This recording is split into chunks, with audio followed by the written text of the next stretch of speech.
Et là, vous allez découvrir quel est l'intérêt de la palette nuancier par rapport à ce qu'on a vu tout à l'heure, le double clic sur l'échantillon, comme si on était dans Photoshop. Ici, c'est beaucoup mieux quand on fait des illustrations. Et ce sera la même chose dans InDesign aussi. InDesign d'office, toutes les couleurs qu'on fait sont globales.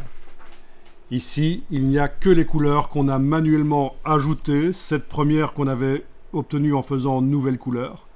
Celle-ci qu'on a obtenue en demandant ajouter les nuances utilisées. Elles sont globales. Le petit triangle blanc, il est là pour vous l'indiquer. Alors, on va tester ça. Vous allez cliquer à côté de tout sur la page. Sur un endroit blanc de la page. Rien n'est sélectionné. Donc logiquement, on ne peut modifier aucun des objets puisque rien n'est sélectionné. Mais on va télécommander la couleur des objets grâce aux couleurs globales. Alors, quel est voilà, le texte ici, il a une couleur qui est aussi utilisée par un rectangle. Je vais en fait modifier ces couleurs-là. Je double-clique sur la couleur dans le nuancier. Vous voyez qu'il est coché global ici. Parfait. Ça veut dire que, en ayant la case aperçue cochée et en bougeant les curseurs, vous êtes en train de modifier ces deux couleurs en même temps dans l'illustration.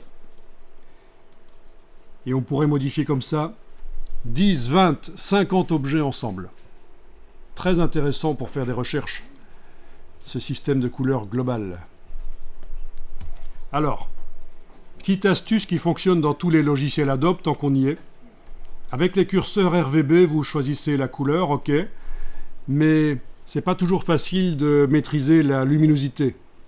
Donc ce que vous pouvez faire, c'est enfoncer la touche Shift, la touche majuscule, la garder enfoncée, et bouger n'importe lequel des curseurs, et vous voyez que c'est la couleur, elle reste la même, sauf que c'est la luminosité que vous modifiez. Donc là, j'ai obtenu cette boîte en double-cliquant sur la nuance.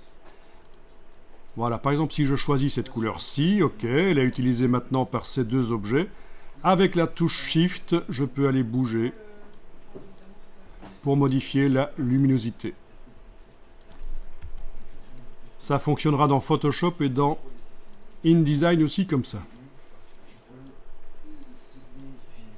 C'était l'occasion de vous en parler. Ok.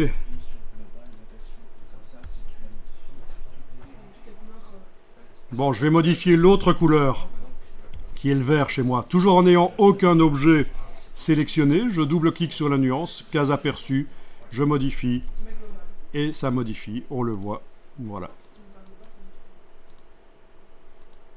Ok, parfait.